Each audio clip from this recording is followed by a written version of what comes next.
There's no question that the McLaren P1 has blown the minds of everyone who's experienced it. But then again, how couldn't it? Its combination of a 3.8 litre twin-turbocharged V8 and electric motor produces a combined 903 horsepower at 7,500 RPM and 664 pounds-foot at 4,000 RPM, and all that pushing just 1,395 kilos. And McLaren say it produces 600 kilos of downforce at 160 miles an hour when in its optimum race mode. When it was launched, they also said it would be the fastest supercar around a racetrack. Any racetrack. We're at Anglesey to experience the P1's mind-bending capabilities and to see just how fast this hypercar is compared to mere supercars against the watch.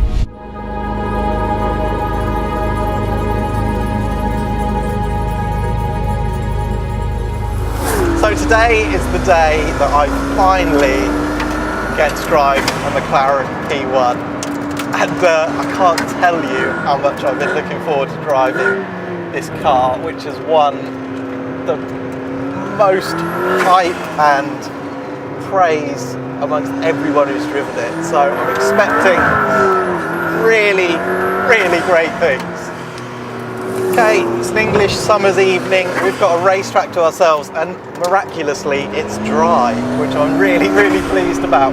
We're at Anglesey. Now, this is sort of our new home circuit. It's absolutely gorgeous place, but we haven't lapped many cars around here. The quickest thing we've done is a Ferrari 458 Speciale.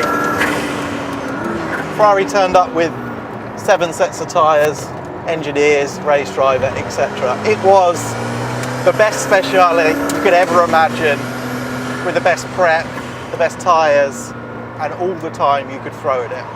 This is a bit different.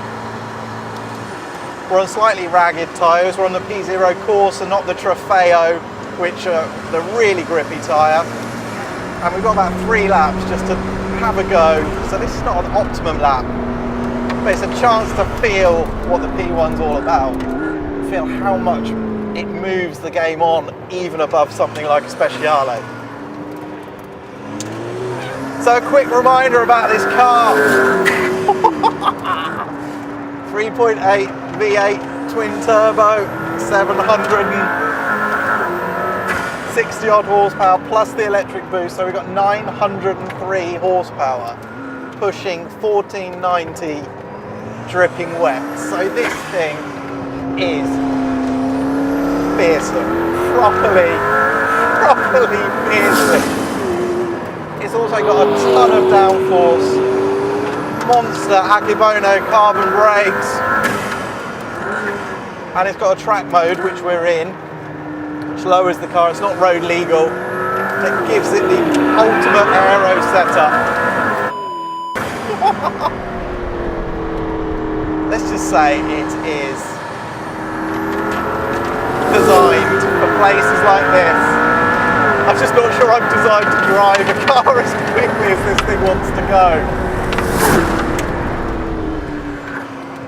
Okay, but before we get down to the lap time, what is this thing like? What does it do to your senses?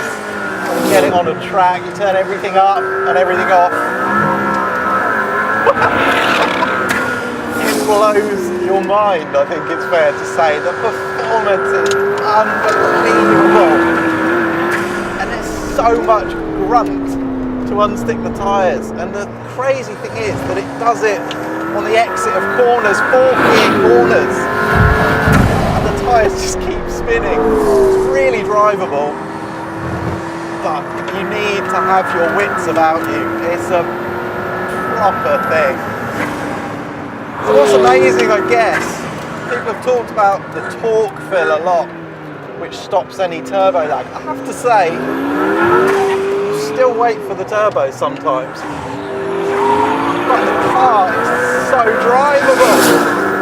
You can just hoon it around. This is a little track. There you go, waiting for the turbo. And then they come in. Wah! It's just everything comes at you so quick in this car. It's got the quality and the controls that you can cope with it. Cope with oversteer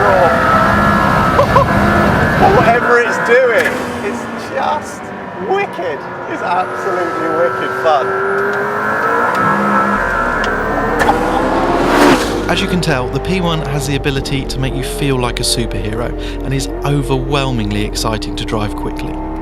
Disappointments? Well, there aren't many. Although the engine note sounds amazing on video, inside the car you lose some of the V8's bassy anger and get lots of turbo flutter and whoosh instead. It's dramatic but somehow a bit industrial. And the torque field just hasn't quite got the grunt to completely mask the heavily turbocharged engine's delivery. But that a 903 horsepower hypercar is so drivable, so playful and so confidence inspiring seems almost miraculous. So to the lap time, recorded before all the sideways stuff of course. The P1 feels sensational but, and I almost hesitate to say this, it doesn't quite have the grip I expected. Perhaps Anglesey isn't a fast enough track to feel the downforce truly come to life. Perhaps the P0 coursers couldn't quite deliver the response that the chassis and aero wanted. But the P1 pushed into understeer on turn-in on virtually every corner, even the long, fast right-hander that should have hinted at some of the true aero potential. In terms of corner speed, it edged the benchmark Ferrari 458 Speciale, but not by the margin you'd expect. Even so, braking later, carrying just a shade more speed and accelerating so much more quickly, it records a 112.6. 1.6 seconds faster than a Speciale with full technical support, a mountain of tyres to chew through, and 2 days to chip away at each sector. So the P1 sets a mighty time, but the real achievement with this car is that it's so much fun to drive on the circuit and that it makes over 900 horsepower feel entirely exploitable. It is a breathtaking car. But I guess it's hard to judge that achievement without another hypercar to drive alongside it. Now if only we could find one. Okay, so we're back. By brilliant coincidence, the very next day in the Porsche 918 Spyder. Same track, same conditions. And it's the same deal really. We've got no engineers here to help us. We've got one set of tyres. Michelin Pilot Sport Cup 2, so a stickier tyre. But of course, on paper, the 918 should not be as quick as the McLaren. It's got 887 horsepower, plays 903, but crucially it's 1,634 kilos, this car with a bisac pack. So it is a chunky thing compared to the P1 or the LaFerrari. But Porsche has a habit of making its power go further. This car's of course four-wheel drive, it's got torque vectoring on the front axle. It's just a very clever car. But if that sounds clinical, don't for a minute think that it is, because the V8 screams and it sounds so much better than the V1. And the throttle response is better, despite that torque fill on this car. NA plus all that electric power, and it just got instant throttle response. So how does it feel on the track? Well, for a start it feels heavier than the V1, there's no doubt about that. There's more steering weight, you feel like you're sitting higher, the centre of gravity's higher. Of course it hasn't got the trick suspension that can lower it down for that race mode. But it feels fabulous, I love the engine, the gearbox is absolutely monstrous. The brakes are superb as well, these got regen, these brakes, the McLaren doesn't, but you barely notice it. Oh, it really is defined by the motor and the traction, and I'll tell you what, it feels every bit as fast as the V1, I don't care what the numbers say. It is a proper monster. And we're privileged to drive this on the launch, it was very controlled here. We can do what we want, which means quite a lot of that. And we can discover what the balance of this thing's like, and it's wicked. The four-wheel drive, you might think that sounds a little less exciting than something like the P1, but it's got real adjustability. got so much grunt, but you can still slide in fourth gear corners and it will slide on the exits. It's fun. It's fun, this car, and it's fun. Like I said, whatever the outcome, two absolutely fantastic cars. Totally different in feel.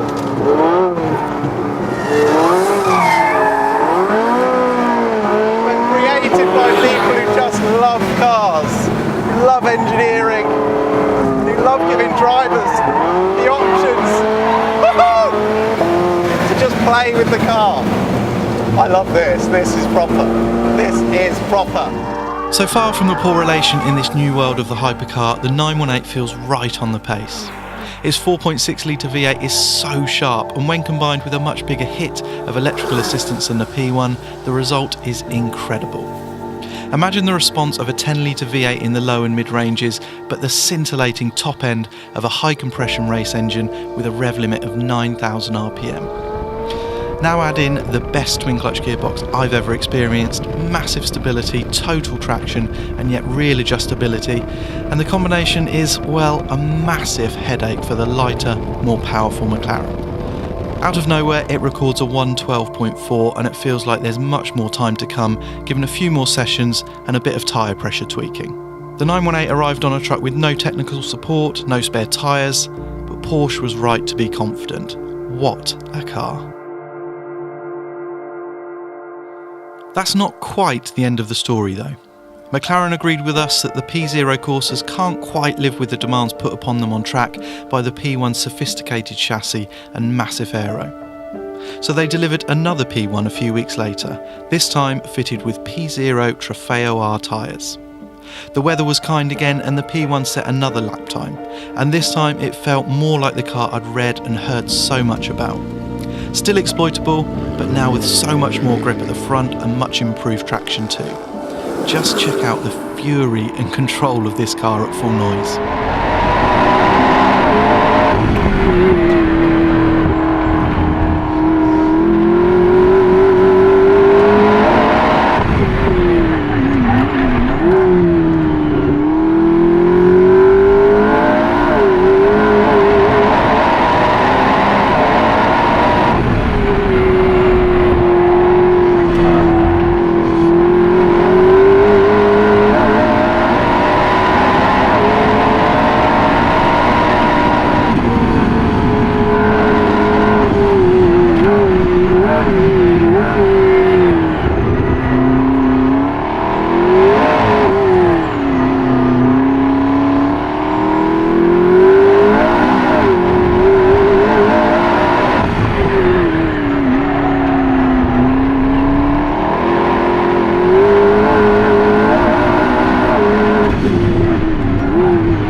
And on these super sticky tyres, the P1 decimates its previous lap time and that of the 918, setting a 1:11.2. Of course, this argument could go on forever and probably will, but having experienced these cars, the ultimate numbers somehow seem less important. They're intense, exciting, mind-scrambling and magnificent. Hey, it sounds so good. More importantly, they immerse and involve the driver despite all the technology. They make 900 horsepower seem entirely reasonable, in fact. 918 or P1? Well, on the track, the McLaren edges it, but out on the road, the Porsche feels more exciting and more polished. I'd sell my soul to relive these days again and again. For once, the cliche is true. It really does not get any better than this.